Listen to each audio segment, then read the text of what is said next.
ભાઈ દિવસે ને દિવસે ગરમીનું પ્રમાણ વધી રહ્યું છે અને ભાઈ આપણે શાસ્ત્રી મેદાન પાસે ગધાસર પાસે લોકો ઘણા દિવસથી સેવા આપી રહ્યા છે છાસની નિસ્વાર્થ, આમાં કોઈ સ્વાર્થ નથી અને ઘણા બધા લોકોને જો આવી રીતે છાસ પીવડાવે છે.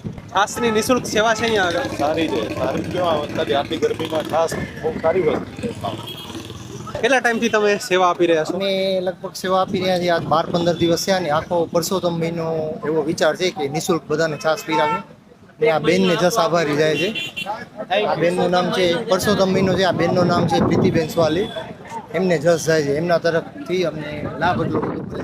અચ્છા, રોજના કેટલા ક્લાસ થઈ જાય? રોજની અમારી સમજો ને અમે 16 તારીખથી ચાલુ કરી છે તો 12-15 લીટરથી રોજની શરૂઆત કરી છે. આજે અમારી છાસ પહોંચી છે 75, 80, 85 લીટર સુધી પહોંચી છે ને 100 લીટર સુધી પહોંચાડવાનો અમારો ઉદ્દેશ્ય છે. ભાઈ તમે ક્યારે પણ આવો અને આનો ટાઈમિંગ શું હોય? અમે 12:30 થી 1 વાગ્યા સુધી ખાલી 12:30 અને એમાં અમને સાથ સહકાર આ વડીલ અમારા જીતુભાઈ આપે છે. જૈન આપે છે, મારા ભાઈ આપે છે. આમ થોડું આ જોઈને આપણને અચરજ લાગે છે ભાઈ, આની અંદર આપણા જે યુવાઓ છે એ લોકો થોડી ઘણી આ સેવા આપવી જોઈએ. હજી પરસોત્તમ મહિના સુધી છે, તમે બીજું કાંઈ સેવામાં ના આપી શકો તો કાંઈ નહીં, પણ તમારો થોડો સમય આપો.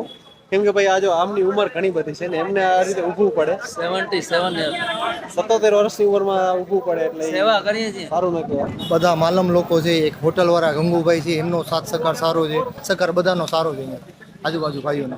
જો તમે મુન્દ્રામાં રહ્યો છો તો અહીંયા આગળ જરૂરથી તમે છાસ પીવા માટે આવજો.